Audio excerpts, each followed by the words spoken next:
আসসালামু আলাইকুম ওয়া রাহমাতুল্লাহ। আমি মোহাম্মদ রবিউল ইসলাম, উপসহকারী কৃষি কর্মকর্তা, মিঠাপুকুর।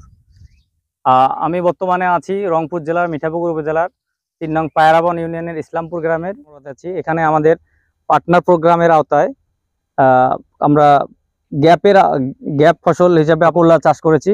কল্লার এবং গ্যাপের যত নীতিমালা আছে, নীতিমালাগুলো অনুসরণ করে আমরা গ্যাপ ফসল চাষ করছি। এখানে আমরা দেখতে পাচ্ছেন যে আমরা কল্লা চাষ করছি এবং চাষি ভাই আমাদের আছে রঞ্জু ভাই। রঞ্জু ভাইয়ের কাছে আমরা বিস্তারিত শুনবো। এখানে উনি কি কি পদক্ষেপ গ্যাপ কল্লা চাষ করার আগে কি কি পদক্ষেপ নিয়েছেন। তো রঞ্জু ভাই ভালো আছেন তো? জি আলহামদুলিল্লাহ ভালো। যে আপনি এটা কিভাবে করেছেন? এটা আমরা গ্যাপ অনুসরণ করে আমরা প্রদর্শনী একটা প্লট করেছি।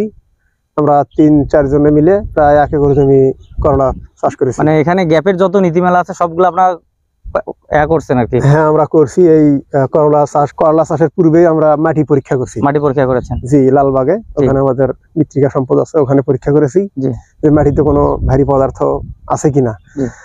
তারপরে আমরা এই যে পানি সেচ দিই, সেই পানিটাও আমরা পরীক্ষা করেছি যে সেখানে কোনো আর্সেনিক বা ভারী পদার্থ আছে কিনা। যখন আমরা দেখছি যে না, কোনো ঝুঁকি নেই, ভালো আছে, তখন আমরা এখানে বীজ বপন করেছি। আর পাশাপাশি আমরা এই গ্যাপের নীতিমালা অনুসরণ করে আগে তো মনে করেন যে এলোপাথারি কীটনাশক, রাসায়নিক বা বিভিন্নভাবে আমরা চাষাবাদ করছি। এখন তার থেকে একটু আলাদা।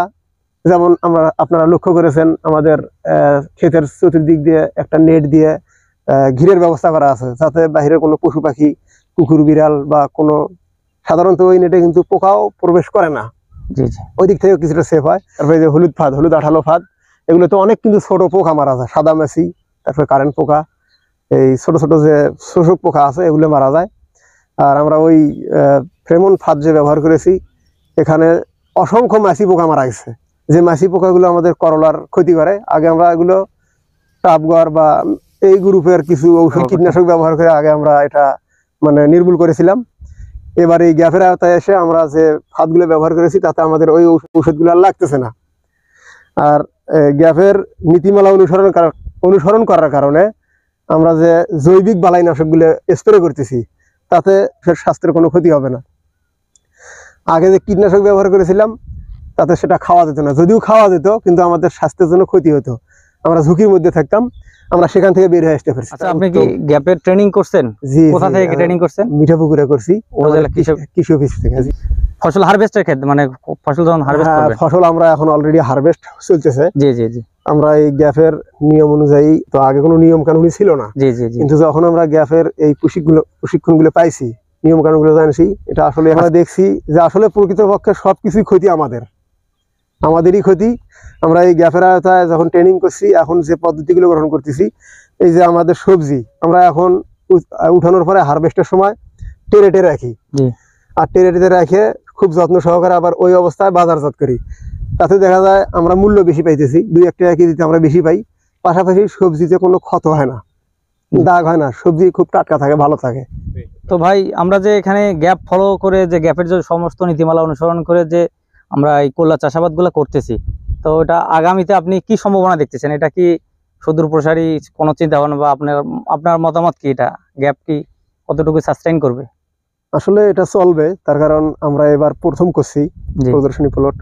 এখানে আমরা যেটা দেখতেছি সেটা হলো এই গ্যাপের আওতায় আসলে আমাদের খরচ কিছুটা কমছে।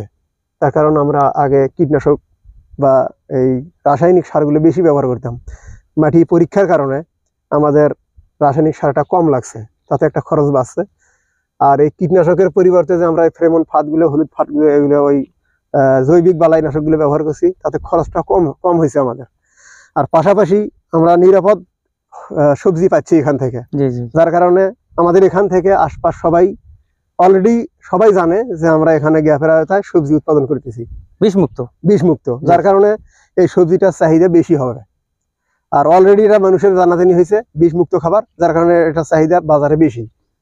আপনার যে গ্যাপের যে আপনি নীতিমালা অনুসরণ করে যে চাষাবাদ করতেছেন, এখানে কি আপনি ফলনের কোনো কম বেশি বা ঘাটতি দেখতেছেন কিনা, বা ফলন বেশি বা কম মনে হচ্ছে কিনা আপনার কাছে? না, এখানে ফলনের কোনো পার্থক্য নাই। আগেও আমাদের যেরকম ফলন হয়েছে এখনো সেম ফলন, ফলনের কোনো পার্থক্য নেই। শুধু পার্থক্য হলো আমরা নিরাপদ সবজি পাচ্ছি এখান থেকে, এবং আপনার এটা খরচটা কমে যাচ্ছে। জি জি। আমরা যে গ্যাপের নীতিমালা অনুসরণ করে যে আমরা 1 একর কল্লা চাষ করেছি, এখানে সয়েল টেস্ট করা হয়েছে, আপনার পানি টেস্ট করা হয়েছে, পানিটা যেটা পরিপূর্ণ সুপেয় পানি, যেটা আপনার আর্সেনিক এবং ভারী ধাতু আছে কিনা এটা যাচাই করা হয়েছে, এবং সেক্স ফেরোমন ফাঁদ ইউজ করা হয়েছে। এটা আপনার গ্যাপের নীতিমালা সকল নীতিমালা অনুসরণ করে বাস্তবায়ন করা হয়েছে। মানুষ যে আগে চাষাবাদ করতো, যে কীটনাশক ব্যবহার করে ব্যাপক হারে একবারে বিষাক্ত হয়ে যেত, সেটা থেকে অনেকটাই বের হয়ে আসতেছে, কারণ আমরা খাদ্যে স্বয়ংসম্পূর্ণ আগেই হয়ে গেছি, কিন্তু আমরা নিরাপদ ফসলের থেকে অনেক পিছিয়ে ছিলাম। এখন আমাদের যে গ্যাপ পার্টনার প্রোগ্রামের আওতায় যে গ্যাপ প্রদর্শনীর কারণে আমরা এটা আল্লাহর রহমতে অনেকটাই ডেভেলপ করছি এবং নিরাপদ ফসলের দিকে যাচ্ছি। আমরা আশা করতেছি আগামীতে পায়রা বন সহ সারা বাংলাদেশে এই গ্যাপের আওতায় আরো চাষাবাদ ব্যাপক হারে বৃদ্ধি পাবে। নিরাপদ ফসল চাষাবাদ করতেছি আমরা দেশের চাহিদা তো পূরণ করে, আমরা আগামীতে বিদেশে মানে নিরাপদ ফসল দেশের বাইরে রপ্তানি করে বৈদেশিক মুদ্রা অর্জন করব বা বৈদেশিক মুদ্রা আনতে পাবো, এই আশাবাদ ব্যক্ত করতেছি। আমাদের এই রঞ্জু ভাইয়ের মতো অনেক সুদূর প্রসারী কৃষকের হাত ধরে আমাদের কৃষিতে আরো ব্যাপক সাফল্য অর্জন হবে, এই আশাবাদ ব্যক্ত করে আপনাদের সকলের দীর্ঘায়ু কামনা করে এখানে শেষ করছি। আসসালামু আলাইকুম রহমতুল্লাহ।